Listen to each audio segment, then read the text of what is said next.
മനുഷ്യർ എന്ന നിലക്ക് നമ്മുടെ ജീവിതത്തിൽ നമ്മൾ നേരിടുന്ന രണ്ടു പ്രധാന കാര്യങ്ങളാണ് അനുഗ്രഹങ്ങളും പ്രയാസങ്ങളും, അല്ലെങ്കിൽ ദുരിതങ്ങളും സൗകര്യങ്ങളും. സാധാരണയായി ദുരിതങ്ങളെയും പ്രയാസങ്ങളെയുമാണ് നമ്മൾ പരീക്ഷണങ്ങളായി കാണാറുള്ളത്. ജീവിതത്തിൽ സുഖസൗകര്യങ്ങളും സന്തോഷങ്ങളും ഉണ്ടാകുമ്പോൾ അത് റബ്ബിൻ്റെ പരീക്ഷണമാണ് എന്ന് പലപ്പോഴും മനുഷ്യർ മനസ്സിലാക്കാറില്ല. എന്നാൽ സത്യവിശ്വാസികളെ സംബന്ധിച്ചിടത്തോളം അള്ളാഹുവിൻ്റെ പരീക്ഷണങ്ങൾ എന്ന് പറയുന്നത് മനുഷ്യൻ അനുഭവിക്കുന്ന പ്രയാസങ്ങളിൽ മാത്രം ഒതുങ്ങി നിൽക്കുന്ന ഒന്നല്ല. യഥാർത്ഥത്തിൽ അല്ലാഹു സുബ്ഹാനഹു വ തആല നമുക്ക് അരുളിയ സുഖസൗകര്യങ്ങൾ, നമ്മുടെ സമ്പത്ത്, ആരോഗ്യം, നല്ല നല്ല ജീവിത സാഹചര്യങ്ങൾ, ഇതൊക്കെ തന്നെയും നമ്മളെ സംബന്ധിച്ചിടത്തോളം ഒരു പരീക്ഷണമാണ്. ജീവിതത്തിൽ അനുഗ്രഹങ്ങളാണെന്ന് നമ്മൾ മനസ്സിലാക്കുകയും ലഭിക്കണമെന്ന് ആഗ്രഹിക്കുകയും ചെയ്യുന്ന ചില കാര്യങ്ങളെ പ്രത്യേകം എടുത്തുദ്ധരിച്ചുകൊണ്ട് അല്ലാഹു പറയുന്നത് വഅലമു അന്നമാ അംവാലുക്കും വഔലാദുക്കും ഫിത്ന വഅന്നല്ലാഹ ഇൻദഹു അജ്റുൻ അലീം. നിങ്ങൾ അറിയണം, അന്നമാ അംവാലുക്കും വഔലാദുക്കും ഫിത്ന, നിങ്ങളുടെ സമ്പത്ത്, നിങ്ങളുടെ മക്കൾ, ഇതൊക്കെ തന്നെയും അള്ളാഹുവിൻ്റെ പരീക്ഷണങ്ങളാണ്. അള്ളാഹുവിൻ്റെ അടുത്താണ് മഹത്തായ പ്രതിഫലം ഉള്ളത്. ഞാൻ പറഞ്ഞതുപോലെ പ്രിയമുള്ളവരെ, പലപ്പോഴും മനുഷ്യരായ നമുക്ക് ദുഃഖങ്ങൾ, സങ്കടങ്ങൾ പരീക്ഷണമാണ് എന്നതോടൊപ്പം തന്നെ സുഖങ്ങളും സൗകര്യങ്ങളും പരീക്ഷണങ്ങളാണെന്ന് മനസ്സിലാക്കാൻ കഴിയാറില്ല. വിശുദ്ധ ഖുർആൻ സൂറത്തുൽ ഫജ്റിലൂടെ നിഷേധികളായ ഒരു വിഭാഗം ആളുകളുടെ ഇത്തരം സാഹചര്യങ്ങളിൽ ഉണ്ടാകുന്ന അവരുടെ നിലപാടിനെ കുറിച്ച് വിശദീകരിക്കുന്നുണ്ട്. ഞാൻ ഓതി വെച്ച ആയത്ത് അതാണ്. ഫഅമ്മൽ ഇൻസാൻ ഇദാ മബ്തലാഹു റബ്ബുഹു, ഒരു മനുഷ്യനെ അല്ലാഹു പരീക്ഷിക്കുകയും അവന് ഫഅക്റമഹു വനഅമ, അവന് സുഖങ്ങളും സൗകര്യങ്ങളും സംവിധാനങ്ങളും ഒക്കെ കൊടുക്കുകയും ചെയ്താൽ ഫയഖൂലു റബ്ബി അക്രമൻ, അവൻ പറയും എൻ്റെ റബ്ബ് എന്നെ ആദരിച്ചിരിക്കുന്നു, എൻ്റെ റബ്ബ് എന്നെ ചേർത്ത് പിടിച്ചിരിക്കുന്നു, എന്നെ അനുഗ്രഹിച്ചിരിക്കുന്നു. അതേസമയം ഫഅമ്മാ ഇദാ മബ്തലാ, അവനെ പരീക്ഷിക്കാൻ തീരുമാനിച്ചു, അതിൻ്റെ ഭാഗമായിട്ട് ഫഖദറ അലൈഹി റിസ്ഖഹു, അവൻ്റെ റിസ്ക്കിൽ ഞാൻ കുറവ് വരുത്തി, അവൻ്റെ സുഖസൗകര്യങ്ങളിൽ കുറവ് അവന് കൊടുത്തു, അല്പം പ്രയാസം അവന് കൊടുത്തു. അങ്ങനെയാകുമ്പോഴോ ഫയഖൂലു റബ്ബി അഹാനൻ, അവൻ പറയും എൻ്റെ റബ്ബെന്നെ തട്ടിക്കളഞ്ഞു, എന്നെ നിന്ദിച്ചിരിക്കുന്നു, എന്നോട് അനിഷ്ടം കാണിച്ചിരിക്കുന്നു എന്നൊക്കെയുള്ള ഈ രീതിയിലുള്ള വർത്തമാനങ്ങൾ അവൻ പറയുമെന്നാണ്. എന്ന് പറഞ്ഞാൽ ജീവിതത്തിൽ എനിക്ക് സൗകര്യങ്ങൾ തരുന്നത് റബ്ബിന് എന്നോടുള്ള ഇഷ്ടം കൊണ്ടാണ് എന്നും, എനിക്ക് ദുരിതങ്ങളും പ്രയാസങ്ങളും പടച്ചവൻ തരുന്നത് എന്നോടുള്ള ഇഷ്ടക്കേട് കൊണ്ടുമാണ് എന്നുമുള്ളൊരു ധാരണ, ഇത് സത്യനിഷേധികളുടെ നിലപാടാണെന്നാണ് വിശുദ്ധ ഖുർആന്റെ പ്രഖ്യാപനം.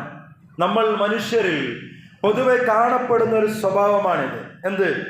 സുഖസൗകര്യങ്ങൾ ലഭിക്കുമ്പോൾ, ജീവിതത്തിൽ നല്ല കാലങ്ങൾ വരുമ്പോൾ അത് റബ്ബിന് തന്നോടുള്ള പ്രത്യേക സ്നേഹം കൊണ്ടാണ്, റബ്ബിന് തന്നോടുള്ള പ്രത്യേക പരിഗണന കൊണ്ടാണ് എന്ന് വിചാരിക്കുക, റബ്ബിൻ്റെ അടുക്കൽ സ്ഥാനമുള്ളത് കൊണ്ടാണ് എന്ന് പറയുകയും അതിൽ അഭിമാനം കൊള്ളുകയും ചെയ്യുക. അതേസമയം നമ്മുടെ ഉപജീവനത്തിലോ മറ്റു ഏതെങ്കിലും വിഷയത്തിൽ സുഖസൗകര്യങ്ങളിൽ വല്ല കുറവും സംഭവിക്കുമ്പോൾ, പ്രയാസങ്ങൾ ജീവിതത്തിൽ ഉണ്ടാകുമ്പോൾ, വിചാരിച്ച കാര്യങ്ങൾ വിചാരിച്ചതുപോലെ നടക്കാതെ പോകുമ്പോൾ, അപ്പൊ നമ്മൾ പറയുന്ന വർത്തമാനം എന്തായിരിക്കും? റബ്ബിന് എന്നോടെന്തോ ഇഷ്ടക്കേടുണ്ട്, റബ്ബിന് എന്നോടെന്തോ ഇഷ്ടക്കേടുണ്ട്, റബ്ബ് എന്നെ അവഗണിച്ചിരിക്കുന്നു, എന്നെ അപമാനിച്ചിരിക്കുന്നു. ഇതൊക്കെയാണ് പലപ്പോഴും നമ്മൾ പറയുന്ന പരാതികളും പരിഭവങ്ങളും നമ്മുടെ വർത്തമാനങ്ങളുമൊക്കെ. എന്നാൽ എല്ലാം അറിയുന്ന പടച്ചറപ്പ് പറയുന്നത് എന്താ? ഒരു മനുഷ്യന് സൗകര്യങ്ങളും അനുഗ്രഹങ്ങളും കൊടുക്കുന്നത് അത് അവനോടുള്ള ഇഷ്ടം കൊണ്ടല്ല, മറ്റൊരുത്തന്റെ പ്രയാസങ്ങളും ദുരിതങ്ങളും വാരിക്കോരി കൊടുക്കുന്നത് അവനോട് എന്തൊക്കെയോ അർത്ഥത്തിലുള്ള ഇഷ്ടക്കേടും വെറുപ്പും ഉള്ളത് കൊണ്ടുമല്ല. പിന്നെ രണ്ടിന്റെയും അടിസ്ഥാനം എന്താ? ലിനബുലുവക്കും, നിങ്ങളെ പരീക്ഷിക്കാൻ വേണ്ടി മാത്രമാണ്. വിശുദ്ധ ഖുർആൻ പല സ്ഥലത്തും നമ്മളത് ബോധ്യപ്പെടുത്തിയിട്ടുണ്ട്. ഇപ്പൊ സൂറത്തുൽ ഫജ്റിൽ മനുഷ്യൻ പറയുന്ന രണ്ട് നിലപാടുകളെ കുറിച്ച് പറയുമ്പോഴും തൊട്ട് മുമ്പ് പറഞ്ഞ പ്രയോഗവും എന്താ? ഇബ്തലാഹു, നാം അവനെ പരീക്ഷിക്കാൻ വേണ്ടി. അവനെ പരീക്ഷിക്കാൻ വേണ്ടി സുഖസൗകര്യങ്ങൾ കൊടുക്കുമ്പോൾ അവൻ ഇങ്ങനെ പറയും. അവനെ പരീക്ഷിക്കാൻ വേണ്ടി അവൻക്കല്പം ഇടങ്ങേറുകളും പ്രയാസങ്ങളും കൊടുക്കുമ്പോഴും അവൻ ഇങ്ങനെ പറയും. അവിടെ പോലും പ്രയോഗിച്ച പ്രയോഗം പരീക്ഷണമെന്നാൽ. വിശുദ്ധ ഖുർആനിൽ മറ്റു പല സ്ഥലങ്ങളിലും ഈ വിഷയം അങ്ങനെ തന്നെ ബോധ്യപ്പെടുത്തിയിട്ടുണ്ട്. സൂറത്ത് അംബിയായിൽ കുല്ലു നഫ്സിൻ ദായിഖത്തുൽ മൗത്ത്, എല്ലാവരും മരിക്കും എന്ന് പറഞ്ഞതിന് ശേഷം വനബ്ലുവക്കും ബിശ്ശർരി വൽ ഖൈരി ഫിത്ന, നിങ്ങൾക്ക് ഷർറ് തന്നുകൊണ്ടും ഹൈറ് തന്നുകൊണ്ടും നിങ്ങളെ നാം പരീക്ഷിക്കും എന്ന് പറഞ്ഞാൽ ജീവിതത്തിൽ സുഖങ്ങളും സൗകര്യങ്ങളും ആസ്വാദനങ്ങളും തന്നുകൊണ്ട് നിങ്ങളെ നാം പരീക്ഷിക്കും. അതുപോലെ തന്നെയാണ് നിങ്ങൾക്ക് കഷ്ടപ്പാടുകളും പ്രയാസങ്ങളും തന്നുകൊണ്ടും നിങ്ങളെ നാം പരീക്ഷിക്കുകയും ചെയ്യും. ഇത് വിശുദ്ധ ഖുർആനിന്റെ ഒരു നിലപാടാണ്. സത്യവിശ്വാസികൾ എന്ന നിലക്ക് നമ്മൾ മനസ്സിലാക്കേണ്ടത്, ചില വ്യക്തികൾക്ക് ജീവിതത്തിൽ ഒരുപാട് പ്രശ്നങ്ങളും പ്രയാസങ്ങളും ഉണ്ടാകും. എടുത്താൽ തീരാത്ത പ്രാരാബ്ധങ്ങൾ ഉണ്ടാകും. ഇടങ്ങേറിന്റെ വല്ലാത്തൊരവസ്ഥയായിരിക്കും. എപ്പോ നോക്കിയാലും ബുദ്ധിമുട്ട്, എപ്പോ നോക്കിയാലും സാമ്പത്തിക പ്രശ്നങ്ങൾ, വീട്ടിൽ ഓരോരുത്തർക്ക് മാറി മാറി വരുന്ന അസുഖങ്ങളും പ്രയാസങ്ങളും. ഇങ്ങനെ പ്രയാസങ്ങളുടെ നടുക്കിലായിരിക്കും ഒരു മനുഷ്യന്റെ ജീവിതം. നമ്മൾ മനസ്സിലാക്കണം, അത് പടച്ചറബിനോട്, ആ വ്യക്തിയോട് ഏതെങ്കിലും വിദ്വേഷമോ വെറുപ്പോ ഉള്ളത് കൊണ്ടല്ല. ഇനി മറ്റൊരു മനുഷ്യന് അവനൊരു പ്രയാസവുമില്ല, എപ്പോഴും അവന് സുഖസൗകര്യങ്ങളാണ്, വെച്ചടി കയറ്റമാണ്. സാമ്പത്തികമായി, കച്ചവടത്തിൽ, മറ്റു ജീവിത സാഹചര്യങ്ങളിൽ ഒരു അല്ലലും അലട്ടും അവനിക്കില്ല. ഓരോ ദിവസം കഴിയും തോറും അവനിങ്ങനെ അഭിവൃദ്ധിപ്പെട്ടുകൊണ്ടിരിക്കുകയാണ്, കയറ്റം സംഭവിച്ചു കൊണ്ടിരിക്കുകയാണ്. ഒരു പ്രയാസവും അവനില്ല. നിങ്ങൾ തെറ്റിദ്ധരിക്കേണ്ടതില്ല, നിങ്ങളോടുള്ള ഇഷ്ടം കൊണ്ടാണ് അതൊക്കെ തന്നെയും പടച്ചറബ് നിങ്ങൾക്ക് തരുന്നത് എന്ന്. അങ്ങനെ പറയുന്നതും അങ്ങനെ ചിന്തിക്കുന്നതും സത്യനിഷേധിയുടെ സ്വഭാവമായിട്ടാണ് അള്ളാഹുവിന്റെ ദീനുൽ ഇസ്ലാം പരിചയപ്പെടുത്തുന്നത്. പിന്നെ ഈ രണ്ട് സംവിധാനങ്ങളും, നിങ്ങൾക്ക് ജീവിതത്തിൽ സുഖസൗകര്യങ്ങൾ കിട്ടുന്നതും പ്രയാസങ്ങൾ തരുന്നതും, അത് രണ്ടും പടച്ച റബ്ബിന്റെ പരീക്ഷണമാണെന്ന് മനസ്സിലാക്കുന്ന ഒരു വിശ്വാസിക്ക് അത് രണ്ടും ജീവിതത്തിൽ ഹൈറായിട്ട് മാറുമെന്നാണ്. വിശ്വാസിയുടെ നിലപാട് അങ്ങനെ ആയിരിക്കണം. രണ്ടും പരീക്ഷണമാണ്. ആ പരീക്ഷണത്തിൽ ഞാൻ നല്ലതുപോലെ വിജയിച്ചാൽ, അതിനെ നല്ലതുപോലെ നേരിടാൻ എനിക്ക് കഴിഞ്ഞാൽ, അത് രണ്ടും എൻ്റെ ജീവിതത്തിൽ ഹൈറായിട്ട് മാറും എന്ന് നമ്മൾ മനസ്സിലാക്കണം. അല്ലാഹുവിന്റെ റസൂൽ കരീം സല്ലല്ലാഹു അലൈഹി വസല്ലം പറഞ്ഞില്ലേ, വിശ്വാസിയുടെ മാത്രം പ്രത്യേകതയായിട്ട്, ഈ പ്രത്യേകത ലോകത്ത് വിശ്വാസിക്ക് മാത്രമേ ലഭിക്കുകയുള്ളൂ. ആ ഹദീസ് തുടങ്ങുന്നത് തന്നെ അജിബ്തു ലി അംറിൽ മുഅ്മിൻ, വിശ്വാസിയുടെ കാര്യം എന്നെ അത്ഭുതപ്പെടുത്തുന്നു എന്ന് പറഞ്ഞുകൊണ്ടാണ് റസൂൽ സല്ലല്ലാഹു അലൈഹി വസല്ലം അത് പറയുന്നത്. എന്താ? ഇന്ന അംറഹു കുല്ലുഹു ഖൈർ, അവന്റെ മുഴുവൻ കാര്യങ്ങളും അവന്റെ ഖൈറാൻ. ഇൻ അസാബഹു മാ യുഹിബ്ബു ഹമദല്ലാഹ്, അവൻക്ക് ഇഷ്ടപ്പെടുന്ന വല്ലതും അവന്റെ ജീവിതത്തിൽ സംഭവിച്ചാൽ, സുഖങ്ങളും സൗകര്യങ്ങളും അവന്റെ ജീവിതത്തിൽ ഉണ്ടാകുമ്പോൾ അവൻ പടച്ച റബ്ബിനെ സ്തുതിക്കും. വകാന ലഹു ഖൈർ, അതവന് നല്ലതാണ്, അവൻക്ക് നന്മയാണ്. വഇൻ അസാബഹു മാ യക്റഹ്, ഇനി വെറുക്കുന്ന വല്ലതുമാണ് ജീവിതത്തിൽ ഉണ്ടായതെങ്കിൽ, ഞാൻ ഇഷ്ടപ്പെടാത്ത, എനിക്ക് ലഭിക്കരുതെന്ന്, വരരുത് എന്ന് ആഗ്രഹിച്ച വല്ലതുമാണ് എനിക്ക് എൻ്റെ ജീവിതത്തിൽ ഉണ്ടായതെങ്കിൽ, സംഭവിച്ചതെങ്കിൽ, അപ്പോഴും ഫസബറ, ആ സംഭവിച്ചതിന്റെ പേരിൽ അത് ക്ഷമിക്കും.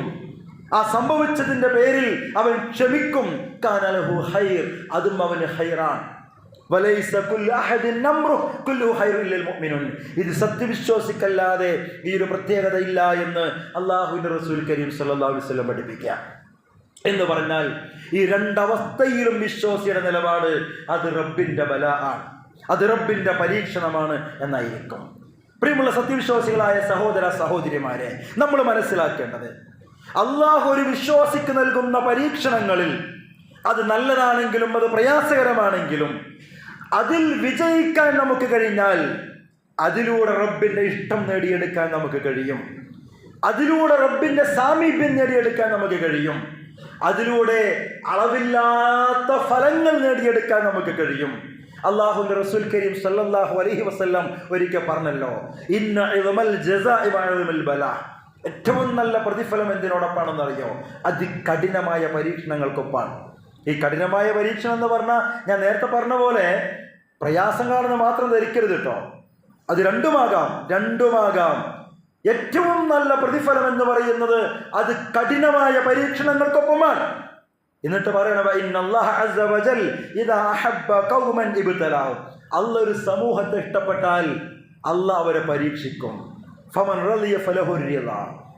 അതിൽ ആരാണോ തൃപ്തിപ്പെട്ടത്, ആ പരീക്ഷണത്തിൽ തൃപ്തിപ്പെട്ടത് ആരാണോ അവനെ റബ്ബും തൃപ്തിപ്പെടും. ഇല്ല, ആരാണോ അതിൽ വെറുപ്പും അതൃപ്തിയും പ്രകടിപ്പിച്ചത്, ദേഷ്യപ്പെട്ടത്, ഫലഹുസുഖ്ത, അവനോട് റബ്ബും ദേഷ്യപ്പെടുമെന്നാണ്. പക്ഷെ ഇവിടെ നമ്മൾ മനസ്സിലാക്കേണ്ട ഒരു കാര്യമുണ്ട്. നേരത്തെ നമ്മൾ പറഞ്ഞു, പരീക്ഷണങ്ങളായി പ്രയാസങ്ങളും എളുപ്പങ്ങളും ജീവിതത്തിൽ കിട്ടുന്നത് റബ്ബിന്റെ ഇഷ്ടം കൊണ്ടോ അനിഷ്ടം കൊണ്ടോ അല്ല എന്ന് നമ്മൾ പറഞ്ഞു. പക്ഷെ ഈ ഹദീസിൽ പറഞ്ഞൊരു വർത്താനം എന്താ? അള്ളാഹ് ഒരു സമൂഹത്തെ ഇഷ്ടപ്പെട്ടാൽ അവരെ പരീക്ഷിക്കുന്ന.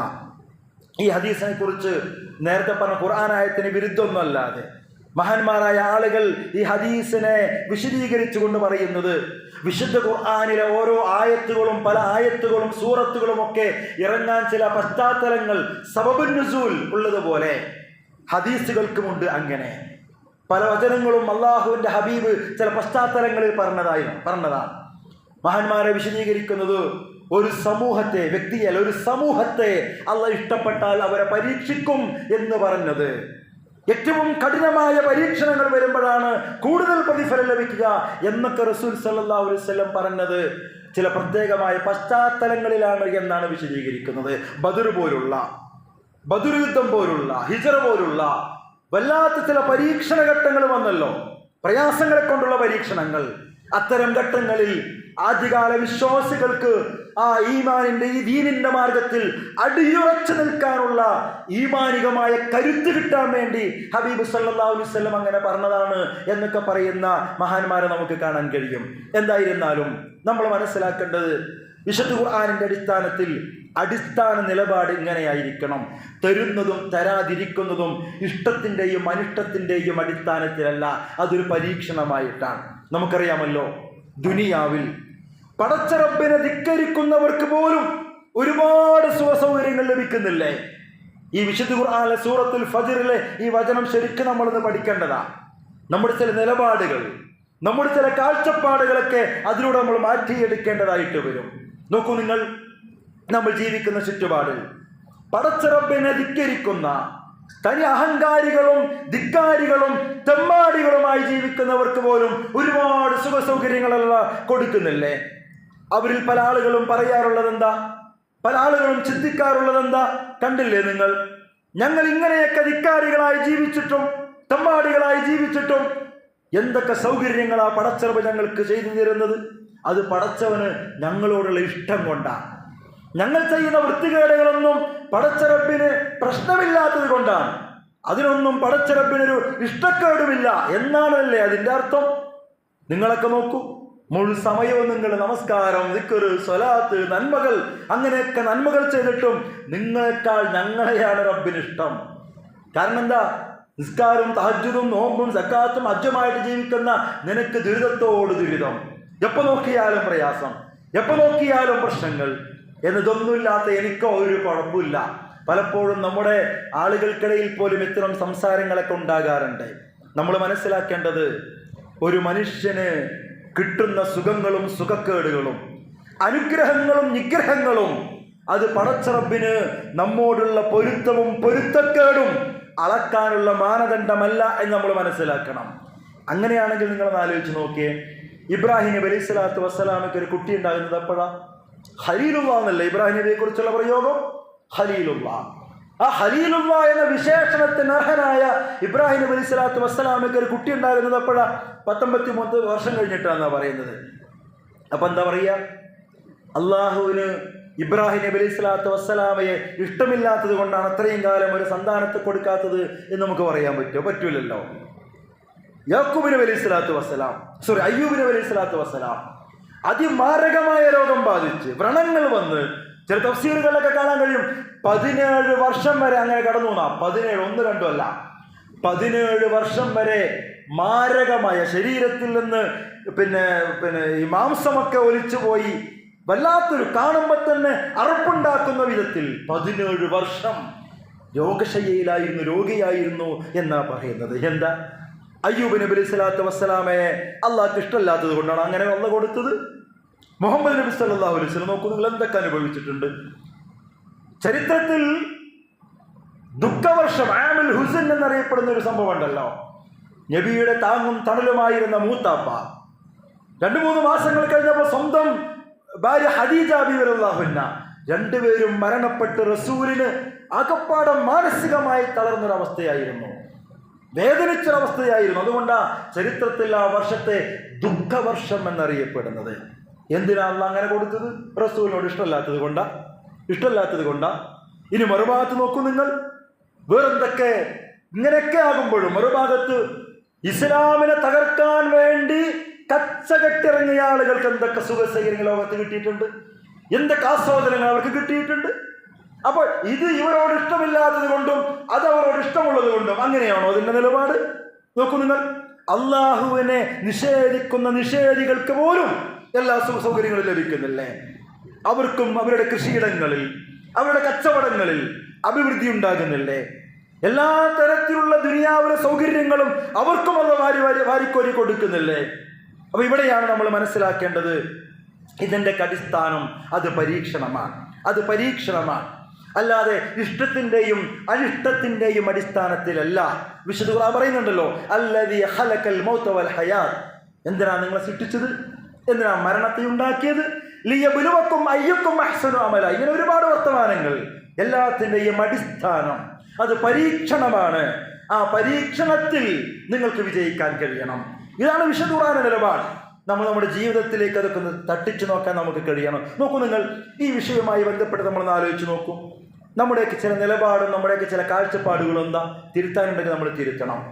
സാധാരണഗതിയിൽ ജീവിതത്തിൽ വലിയ വലിയ പ്രയാസങ്ങൾ വരുമ്പോൾ നമ്മൾ പറയും എന്തൊരു പരീക്ഷണമാണെന്ന്.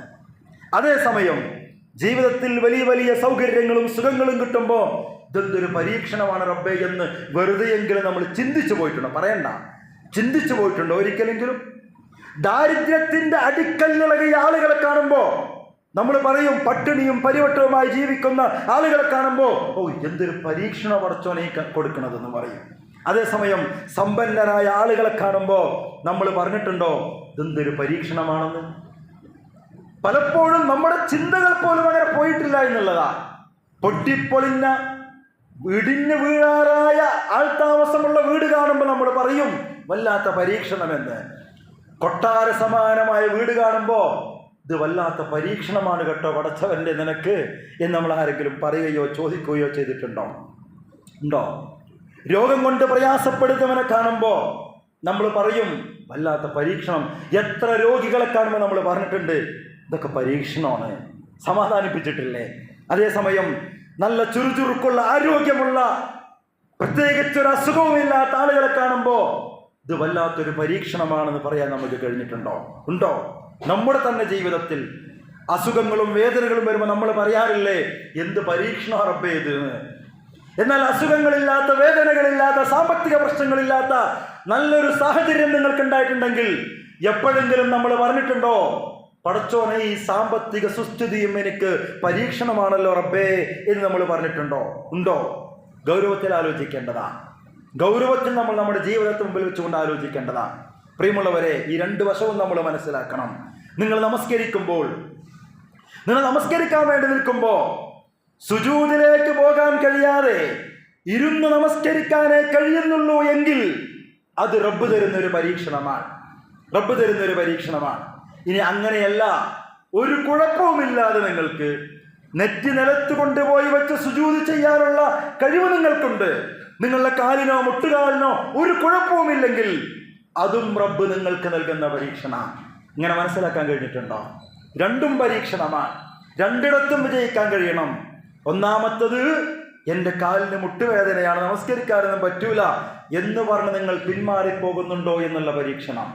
രണ്ടാമത്തതോ എല്ലാ സൗകര്യങ്ങളും തന്നിട്ട് റബ്ബിന്റെ മുമ്പിൽ സുജൂദ് ചെയ്യാൻ നിനക്ക് മനസ്സുണ്ടോ എന്ന പരീക്ഷണം. ഇതാണ് അടിസ്ഥാനം. അത് വെച്ച് ബാക്കി നിങ്ങൾ ആലോചിച്ച് നോക്കിയേ. ഒരു 4 സ്റ്റെപ്പ് കയറുമ്പോഴേക്ക് നിങ്ങൾക്ക് കിതപ്പ് അനുഭവപ്പെടുന്നുണ്ടെങ്കിൽ അത് റബ്ബ് തരുന്ന പരീക്ഷണ.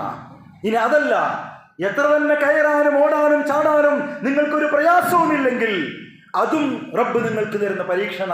നിങ്ങളുടെ നിലപാടെന്ത് എന്നറിയാൻ വേണ്ടിയിട്ടാ, നിങ്ങളുടെ കാഴ്ചപ്പാടെന്ത് എന്നറിയാൻ വേണ്ടിയിട്ടാ ഞാൻ പറഞ്ഞു വന്നത്. ഇതിങ്ങനെ തന്നെ മനസ്സിലാക്കുന്നവനാ വിശ്വാസി. ഇങ്ങനെ തന്നെ മനസ്സിലാക്കാൻ കഴിയണം. അതല്ലാതെ ഞാൻ തുടക്കത്തിൽ പറഞ്ഞതുപോലെ സുഖങ്ങൾ കിട്ടുമ്പോൾ റബ്ബ് ഇഷ്ടപ്പെട്ടു തന്നതാണെന്നും ദുരിതങ്ങൾ വരുമ്പോൾ റബ്ബിനോട് എന്നോട് വെറുപ്പാണ്, അതുകൊണ്ടാണ് പ്രയാസങ്ങൾ തരുന്നത് എന്നും നമ്മളാരും തെറ്റിദ്ധരിക്കേണ്ടതില്ല. അല്ലെങ്കിൽ എനിക്ക് സുഖങ്ങളും സൗകര്യങ്ങളും കിട്ടുമ്പോൾ എന്നോട് റബ്ബിന് വലിയ ഇഷ്ടമാണ്, മറ്റവന് ഒരുപാട് ദുരിതങ്ങളും പ്രയാസങ്ങളായപ്പോഴും അവനെയൊന്നും പടച്ചോർക്ക് ഇഷ്ടമില്ലാത്തത് കൊണ്ടാണ്, അങ്ങനെയും നമ്മൾ ചിന്തിക്കേണ്ടതില്ല എന്നാ. ഇത് സത്യവിശ്വാസികൾ വളരെയധികം ശ്രദ്ധിക്കേണ്ട ഒരു കാര്യമാണത്. എന്താ കാരണം എന്നറിയോ? ചിലപ്പോഴെങ്കിലൊക്കെ നമ്മൾ പറയാറില്ലേ, ഞാൻ നേരത്തെ പറഞ്ഞതുപോലെ ഇത്രയൊക്കെ തഹജ്ജുദ് നമസ്കരിച്ചിട്ടും പ്രാർത്ഥിച്ചിട്ടും റബ്ബിലേക്ക് അടുത്തിട്ടും റബ്ബെന്നെ പരിഗണിക്കണില്ലല്ലോ, ഇത്രമാത്രം നന്മകൾ ചെയ്തിട്ടും പ്രയാസങ്ങൾ എൻ്റെ കൂടപ്പിറപ്പാണല്ലോ, അതേസമയം റബ്ബിലേക്ക് ഒരിക്കലും അടുക്കാത്ത എല്ലാ വൃത്തികേടുകളും ചെയ്യുന്ന നമസ്കാരം പോലും ഇല്ലാത്തവന് എന്തൊക്കെ സൗകര്യങ്ങളാണല്ലോ കൊടുക്കുന്നത്, ഒരു പ്രയാസം എനിക്കില്ലല്ലോ. ഞാൻ 10-15 ദിവസം മക്കളെ കൊണ്ട് ആശുപത്രിയിൽ പോയി ICUവിന് മുമ്പിൽ കിടക്കേണ്ടി വരുമ്പോൾ നമസ്കാരം പോലും ഇല്ലാത്ത മറ്റവൻ്റെ വീട്ടിൽ പനി പോലും വരുന്നില്ലല്ലോ. ഇങ്ങനെയൊക്കെ നമ്മൾ ചിന്തിച്ചു പോയിട്ടില്ലേ ചിലപ്പോഴെങ്കിലും? ആ ചിന്തയുടെ അടിസ്ഥാനം തന്നെ തെറ്റാന്നാണ് ഈ പറയണത്. അപ്പോൾ ഇവിടെയൊക്കെയും നമുക്കത് മനസ്സിലാക്കാൻ കഴിയണം. 2 നിലപാടും ഞാൻ ആവർത്തിച്ചുകൊണ്ട് തന്നെ പറയുന്നു, തിരുത്തേണ്ട ധാരണയാണ്. 2 നിലപാടും എൻ്റെ റബ്ബിൻ്റെ പരീക്ഷണമാണ്. ആ 2 അവസ്ഥയിലും ഞാൻ വിജയിക്കുമെന്ന് തീരുമാനിക്കാൻ നമുക്ക് കഴിയണം. സുഖം കൊണ്ട് പരീക്ഷിക്കുമ്പോൾ, ദാരിദ്ര്യം കൊണ്ട് പരീക്ഷിക്കുമ്പോൾ, 2ഇടത്തും ഞാൻ റബ്ബിന് മുമ്പിൽ വിജയിക്കുമെന്ന് തീരുമാനിക്കാൻ നമുക്ക് കഴിയണം, മനസ്സിലാക്കാൻ കഴിയണം. അങ്ങനെ മനസ്സിലാക്കിയവരാ മുൻഗാമികൾ, അങ്ങനെ പരസ്പരം ബോധ്യപ്പെടുത്തിയവരാ മുൻഗാമികൾ. പ്രശസ്ത താബിഈ പണ്ഡിതൻ ഹസനുൽ ബസ്രി റഹിമഹുല്ലാ, അദ്ദേഹം ജനങ്ങളെ ഉപദേശിക്കുന്നതിൽ പ്രഗത്ഭനായിരുന്നു. ഒരിക്കൽ അദ്ദേഹത്തോട് ചോദിക്കുന്നുണ്ട് ഒരാൾ, ഇമാം, ഞങ്ങൾക്ക് ധാരാളം ധനം ലഭിക്കുന്നുണ്ട്, ഞങ്ങളുടെ ജീവിത നിലവാരം ഉയർന്നുകൊണ്ടേയിരിക്കുകയാണ്, പ്രശ്നങ്ങളില്ല, സൗകര്യങ്ങൾ കൂടിക്കൊണ്ടേയിരിക്കുകയാണ്, ഇത് ഞങ്ങൾക്ക് അനുഗ്രഹമാണ്, റഹ്മത്താണോ അതല്ല ശാപമാണോ അദാബാണോ എന്നാണ് ചോദ്യം. ഹസൻ ബസ്രി തിരിച്ചു കൊടുത്ത മറുപടി, നിങ്ങളുടെ ധനം അത് നിങ്ങൾ കൂടുതൽ നന്മകൾ ചെയ്യാനും പാവപ്പെട്ടവരെ സഹായിക്കാനും നിങ്ങൾക്ക് അതിലൂടെ കഴിയുന്നുണ്ടെങ്കിൽ അത് അനുഗ്രഹമാണ്. അതേസമയം ആ കിട്ടിക്കൊണ്ടിരിക്കുന്ന അഭിവൃദ്ധിയുണ്ടല്ലോ, അത് നിങ്ങളെ എല്ലാം മറന്ന് അമിതമായ സുഖലോലുപതയിലേക്കും പടച്ചറബിനെ കുറിച്ചുള്ള അശ്രദ്ധയിലേക്കും നിങ്ങളെ തള്ളിവിടുന്നുണ്ടെങ്കിൽ അത് ശാപമാണ്. അത് 2ഉം പരീക്ഷണമാണ്. നിങ്ങളിത് മനസ്സിലാക്കണമെന്ന് അദ്ദേഹം വന്ന മനുഷ്യനോട് ഉപദേശിക്കുകയാണ്. 4 മദ്ഹബുകളിൽ ഒരു ഇമാമാണല്ലോ അഹ്മദ് ബിൻ ഹംബൽ റഹിമഹുല്ലാഹ്. ജീവിതത്തിൽ വലിയ വലിയ ദാരിദ്ര്യം അദ്ദേഹം അനുഭവിച്ചിട്ടുണ്ട്. പക്ഷെ പലപ്പോഴും അദ്ദേഹത്തിന് സാമ്പത്തികമായിട്ടൊക്കെ പല ആളുകളും സഹായിക്കാറുണ്ട്, ധനം ലഭിക്കാറുണ്ട്. അങ്ങനെ ദാരിദ്ര്യത്തിനിടയിലും ആരെങ്കിലൊക്കെ അദ്ദേഹത്തിന് സാമ്പത്തികമായി വല്ല സഹായവും ചെയ്തു കൊടുക്കുമ്പോൾ എന്താ അദ്ദേഹം ചെയ്യുന്നറിയോ? അത് അല്ലാഹുവിൻ്റെ പരീക്ഷണമാണെന്ന് ഭയപ്പെട്ടുകൊണ്ട് കിട്ടിയ ദിവസം തന്നെ അത് ദാനം ചെയ്യുമായിരുന്നു ദരിദ്രർക്ക് എന്ന് അദ്ദേഹത്തെക്കുറിച്ചുകൊണ്ട് പഠിക്കുമ്പോൾ മനസ്സിലാക്കാൻ കഴിയും. ദുനിയാവിൻ്റെ സുഖസൗകര്യങ്ങളിൽ മുഴുകിപ്പോകുമോ എന്ന വല്ലാത്ത ഭയം അദ്ദേഹത്തിന് എപ്പോഴും ഉണ്ടാകുമായിരുന്നു എന്നൊക്കെ അദ്ദേഹത്തെക്കുറിച്ചുകൊണ്ട് വായിക്കുമ്പോൾ നമുക്ക് മനസ്സിലാക്കാൻ കഴിയും. എന്ന് വെച്ചാൽ സൗകര്യങ്ങൾ ഉണ്ടാകുമ്പോഴും പടച്ചോനെ ഇതൊരു പരീക്ഷണമാണല്ലോ, ഇതിനും മറുപടി പറയണമല്ലോ എന്ന വല്ലാത്തൊരു ബേജാറ്, വല്ലാത്തൊരു അസ്വസ്ഥത കണ്ടോ. നമ്മുടെ ജീവിതവുമായിട്ട് നമ്മളതൊക്കെ തട്ടിച്ചു നോക്കണം. അവസാനമായിട്ട് പറയട്ടെ, അബ്ദുറഹ്മാൻ ഇബ്നു ഔഫ് റളിയല്ലാഹു അൻഹുവിനെ കുറിച്ച് കേട്ടിട്ടില്ലേ? അറിയപ്പെട്ട സ്വഹാബിയാണ്, സ്വർഗം കൊണ്ട് സന്തോഷവാർത്ത അറിയിക്കപ്പെട്ട 10 പേരിൽ ഒരാളാണ്, വലിയ ധനാഢ്യനാണ്, സമ്പന്നനാണ്. ഒരിക്കൽ നമ്മളെ കേട്ട ചരിത്രം, പക്ഷെ സ്വന്തത്തിലേക്ക് നമ്മളത് ചേർത്ത് വെക്കണം. ഒരിക്കൽ നോമ്പ് തുറ സമയത്തും എന്നൊക്കെ ചില റിപ്പോർട്ടുകളുണ്ട് കേട്ടോ. അദ്ദേഹം നോമ്പ് തുറക്കാനിരിക്കുന്ന സമയത്ത് അദ്ദേഹത്തിൻ്റെ മുമ്പിൽ വിഭവസമൃദ്ധമായ ഭക്ഷണത്തളികൾ മുമ്പിൽ വരികയാണ്. വിഭവസമൃദ്ധമായ ഭക്ഷണത്തളിക മുമ്പിൽ ഇങ്ങനെ കൊണ്ടുവന്ന് വെച്ചപ്പോൾ അദ്ദേഹം അത് ഇങ്ങനെ കണ്ടിട്ട് കരയാണ്. കരഞ്ഞിട്ട് ഒരു ഡയലോഗ് പറഞ്ഞിട്ട് അവിടെ നിന്ന് എണിച്ചു പോകുന്ന രംഗമുണ്ട്. അതെന്താണെന്നറിയോ? അദ്ദേഹം മിസ്അബ് റളിയല്ലാഹുവിനെ ഓർക്കുക. ആരാ മിസ്അബ് റളിയല്ലാഹു? ഇസ്ലാമിലേക്ക് വരുന്നതിന് മുമ്പ് സമ്പത്തിൻ്റെ സമ്പന്നതയുടെ മടിത്തട്ടിൽ ആറാടിയ സ്വഹാബിയാണ്. ഇസ്ലാമിലേക്ക് വരുന്നതിന് മുമ്പ് മിനിറ്റിന് വസ്ത്രം മാറ്റി, വിലപിടിച്ച പെർഫ്യൂം അടിച്ച് അതിലിങ്ങനെ പോയാൽ അറിയാം പിന്നെ അതിലൂടെ മിസ്ഹബ് നടന്നിട്ടുണ്ട് എന്ന്. അമ്മാതിരി വിലപിടിച്ച അത്തർ ഉപയോഗിച്ച് മുടിയൊക്കെ പ്രത്യേക രീതിയിൽ ചീകി വെച്ച് തുടുത്തു നിൽക്കുന്ന മിസ്ഹബ്. ആ മിസ്ഹബ് റളിയല്ലാഹുവിനോർക്ക് ആര്? അബ്ദുറഹ്മാൻ ഔഫ് എപ്പോ തൻ്റെ ഭക്ഷണത്തളികയിൽ വിഭവസമൃദ്ധമായ ഭക്ഷണം എത്തിയപ്പോൾ അദ്ദേഹം ഓർക്കുന്നത് മിസ്ഹബ് റളിയല്ലാഹുവിനെ, ഉഹുദ് യുദ്ധത്തിൽ രക്തസാക്ഷിയായ മിസ്ഹബ് റളിയല്ലാഹു. ഇങ്ങനെ അദ്ദേഹം ഓർക്കുകയാണ്, മിസ്ഹബ് ഇസ്ലാമിലേക്ക് വരുന്നതിന് മുമ്പ് അദ്ദേഹം ധാരാളം ഉണ്ടായിരുന്നു, സമ്പന്നനായിരുന്നു. പക്ഷേ ഇസ്ലാമിലേക്ക് വന്നതോടുകൂടി എല്ലാം അദ്ദേഹത്തിന് ഇല്ലാതായി. അവസാനം മരിക്കാൻ നേരത്ത് രക്തസാക്ഷിയായി കിടക്കുമ്പോൾ താൻ ധരിച്ച വസ്ത്രത്തിൽ തന്നെയാ കഫൻ ചെയ്യേണ്ടത് ഷഹീദുകളെ. അദ്ദേഹം ഉടുത്ത വസ്ത്രമെടുത്തതിൽ കഫൻ ചെയ്യാൻ നോക്കുമ്പോൾ തലമറച്ചാൽ കാലു മറയുന്നില്ല, കാല് മറച്ച് മൂടിക്കെട്ടാൻ നോക്കുമ്പോൾ തലഭാഗം മറിയുന്നില്ല. കഫൻ ചെയ്യാൻ പോലും എത്താത്ത വിധമുള്ള തുണിക്കഷ്ണമാണ് മരിക്കുമ്പോഴും അദ്ദേഹത്തിന്റെ കയ്യിലുള്ളത്. ആരായിരുന്നു? സമ്പന്നനായിരുന്നു. എന്നിട്ട് എന്താ ഇദ്ദേഹം ചിന്തിക്കണമെന്നറിയോ? കമ്പയർ ചെയ്യുക, പടച്ചോനെ, ആ മിസ്ബക്ക് ഇസ്ലാമിലേക്ക് വന്നിട്ട് അവസാനം മരിക്കുമ്പോ ഇവിടൊന്നൊന്നുമില്ലാതെ ഒട്ടിയ കവിളും ജടപിടിച്ച മുടിയും ഒരു കഷ്ണം തുണിക്കഷ്ണവുമായിട്ടാണല്ലോ ദുനിയാവിനോട് ഇവിടെ പറഞ്ഞത്.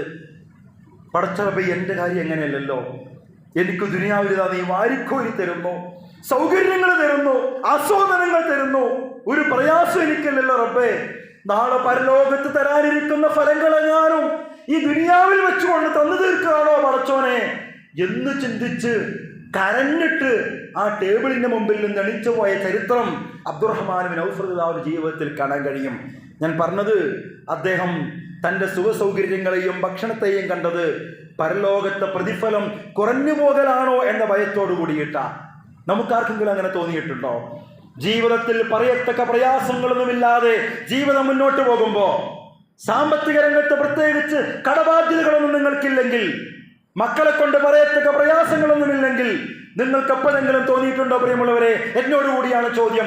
നമുക്ക് എപ്പോഴെങ്കിലും തോന്നിയിട്ടുണ്ടോ, പടച്ചറബേ, ജീവിതത്തിൽ അപ്പുറത്തും ഇപ്പുറത്തുമൊക്കെ പലരും പല ദുരിതങ്ങളും അനുഭവിച്ചു കൊണ്ടിരിക്കുമ്പോ എനിക്ക് പറയത്തക്ക പ്രയാസങ്ങളൊന്നുമില്ലാതെ സുഖങ്ങളും സൗകര്യങ്ങളും കിട്ടുന്നത് പടച്ചറബേ, നാളെ പരലോകത്ത് എനിക്ക് തരാനിരിക്കുന്ന ഫലങ്ങളെങ്ങാനും ഇവിടെ തന്നെ തന്നു തീർക്കണോ എന്ന് നമ്മൾ ഒരിക്കലെങ്കിലും ചിന്തിച്ചിട്ടുണ്ടോ? ഞാൻ പറയുന്നത്, മുൻഗാമികളെ സംബന്ധിച്ചിടത്തോളം അവരങ്ങനെയായിരുന്നു. സുഖസൗകര്യങ്ങൾ, ധനം, അധികാരം, ഇതൊക്കെയും അള്ളാഹുവോട് നന്ദി കാണിക്കാനുള്ള അവസരമാണ്. അല്ലെങ്കിൽ പരലോകത്തെ ഫലം ഇവിടെ വെച്ച് തീർന്നു പോകുമോ എന്ന ഭയമാണ്. എല്ലാ അർത്ഥത്തിലും അത് പരീക്ഷണം തന്നെയാണ് എന്ന് മനസ്സിലാക്കിയവരായിരുന്നു അവരൊക്കെയും. പ്രിയമുള്ളവരെ, നമ്മൾ ആലോചിക്കുക, അല്ലാഹു സുബ്ഹാനഹു വ തആല നൽകിയ അനുഗ്രഹങ്ങൾ നമ്മൾ എങ്ങനെ ഉപയോഗിക്കുന്നു? ആ അനുഗ്രഹങ്ങൾക്ക് നമ്മൾ നന്ദി കാണിക്കാറുണ്ടോ? അതല്ല ആഡംബരങ്ങളിലും സുഖലോലുപതയിലും മുഴുകി അതൊരു പരീക്ഷണമാണെന്ന് പോലും മറന്ന് സട്ടാവിനെ മറന്നുകൊണ്ടുള്ള ധിക്കാര ജീവിതമാണോ നമ്മൾ നയിക്കുന്നത്? സുഖസമൃദ്ധിയിൽ മതിമറന്നു പോകാതെ അതൊരു പരീക്ഷണമാണെന്ന് മനസ്സിലാക്കി വിനയത്തോടുകൂടി ജീവിക്കാൻ നമുക്ക് സാധിക്കാറുണ്ടോ? ഇത്തരം ചോദ്യങ്ങൾക്ക് മറുപടി കണ്ടെത്താൻ നമുക്ക് കഴിയണം. ഞാൻ അവസാനിപ്പിച്ചുകൊണ്ടും ആവർത്തിച്ചുകൊണ്ടും പറയട്ടെ, പ്രയാസങ്ങളോടൊപ്പം തന്നെ സുഖസൗകര്യങ്ങളുടെ പരീക്ഷണത്തിലും വിജയിക്കാനുള്ള അടിയുറച്ച ഈമാനും കരുത്തും നമ്മൾ നേടിയെടുക്കേണ്ടതുണ്ട്. ആ അർത്ഥത്തിൽ ജീവിതത്തിലെ സുഖസൗകര്യങ്ങളെയും പ്രയാസങ്ങളെയും കാണാനും വിലയിരുത്താനും നമുക്ക് കഴിയേണ്ടതുണ്ട്. പടച്ചറബ് നമ്മെ അനുഗ്രഹിക്കും.